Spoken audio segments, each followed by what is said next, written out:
मददगार होना अल्लाह होना नहीं है। अगर मददगार होना अल्लाह होना हो तो फिर उलूहियत तो रब ने किसी को भी नहीं दी। किसी सदी में भी जो तौहीद है वो तौहीद है, जो शिर्क है वो शिर्क है। हर जमाने में रब ने उलूहियत किसी को एक सेकंड के लिए भी नहीं दी।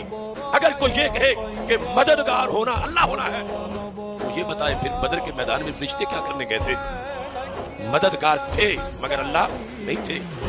फरिश्ते हाजत रवा बने मगर अल्लाह नहीं थे। फरिश्ते मुश्किल कुशा बने मगर अल्लाह नहीं थे।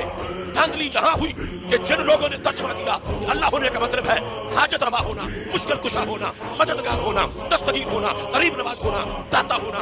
मैं हजार दलाइल की रोशनी में पूरा कुरान पेश करके ये ऐलान कर रहा हूँ, जिसने लफ्ज़ अल्लाह का ये तर्जमा किया उसने लफ्ज़ अल्लाह के माने से खयानत की। मेरा रब वो है जिसके बंदे भी मददगार होते हैं। मेरा रब वो है जिसके बंदे भी मुश्किल कुशा होते हैं। वो चाहता है खुद मदद करता है, चाहता है किसी से करवा देता है, लेकिन वो किसी को अल्लाह नहीं बनाता।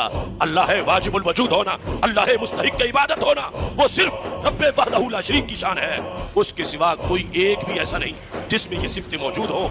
ये है वो तौहीद का अकीदा जो सारे नबियों ने पढ़ाया, जो सुफ़ा पे पढ़ाया गया, और अल्लाह का फजल है आज भी अहले सुन्नत के सीनों में यही अकीदा है तौहीद। इस भाई साहब का कहना है कि जब अल्लाह ताला मददगार है, मुश्किल कुशा है, तो फरिश्तों ने बदर में कैसे मदद की? आप लोगों को इतनी सी बात समझ में नहीं आ रही? क्या फरिश्ते वहां अपनी मर्जी से गए थे, या किसी सहाबा ने फरिश्तों को पुकारा कि जिब्राइल मेरी मदद को आओ, या किसी सहाबी या रसूलुल्लाह सल्लल्लाहु अलैहि वसल्लम ने फरिश्तों को पुकारा कि हमारी मदद के लिए आए? अल्लाह ताला ने बदर में फरिश्तों की मदद का जिक्र खुद कुरान में फरमाया कि जब तुम अपने रब से फरियाद कर रहे थे तो अल्लाह ने तुम्हारी दुआ कबूल की कि मैं 1000 फरिश्तों से तुम्हारी मदद करूंगा। अब मुझे ये बताएं कि यहाँ किसी ने फरिश्तों को पुकारा? नहीं, बल्कि अल्लाह ताला के नबी ने दुआ की। किससे? अल्लाह से। एक और जगह अल्लाह ताला फरमाते हैं और मदद तो सिर्फ अल्लाह ही की तरफ से है। अब ये किसी भी अनपढ़ को पता चल जाएगा कि फरिश्ते जरिया बने, जैसे डॉक्टर जरिया बनते, दवाई जरिया बनती, लेकिन हकीकी में सिर्फ शिफा अल्लाह ताला ही देता है। और इसी तरह फरिश्ते अल्लाह ताला के हुक्म से मदद करते हैं। अल्लाह ताला कुरान में फरमाता है, कौन है जो बेकरार की दुआ कबूल करे, जब वो उसे पुकारता है वो उसकी तकलीफ दूर करता है। और भाई साहब कहते हैं मुश्किल कुशा होना, हाजत रवा होना, दाता होना, ये अगर तुम अल्लाह का तर्जुमा करते हो तो तुमने खयानत की। हाजत रवा, मुश्किल कुशा, दाता, ये सब तो अल्लाह ताला की सिफात कुरान में है। वहुवा खैरुन नासिरीन, और वो बेहतरीन मदद करने वाला है। इसी तरह मुश्किल कुशा का क्या मतलब है? यही ना, मुश्किल दूर करने वाला। तो हमारी मुश्किलात कौन दूर करता है? बस अल्लाह। और दाता का मतलब हम क्या लेते हैं? यही ना कि अता करने वाला। तो ये सब कुछ तो अल्लाह का ही तो अता किया हुआ है, और हमारी हाजत भी तो अल्लाह ताला ही पूरी करता है।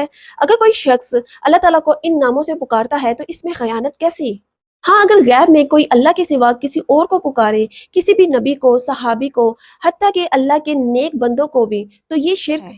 और आपका कहना है कि जब कोई किसी को मुश्किल कुशा, मददगार, हाजत रवा कहकर पुकारता है तो वो उसे अल्लाह नहीं कहता। लो जी, पीछे क्या रह गया? जब ये सारी सफ़ात जो मेरे अल्लाह की है आपने उन बुजुर्गों को दे दी तो पीछे रह क्या गया? ये सारी सफ़ात सिर्फ और सिर्फ अल्लाह की ही हैं। अल्लाह ताला हम सबको तौहीद की समझ अता फरमाए। आमीन।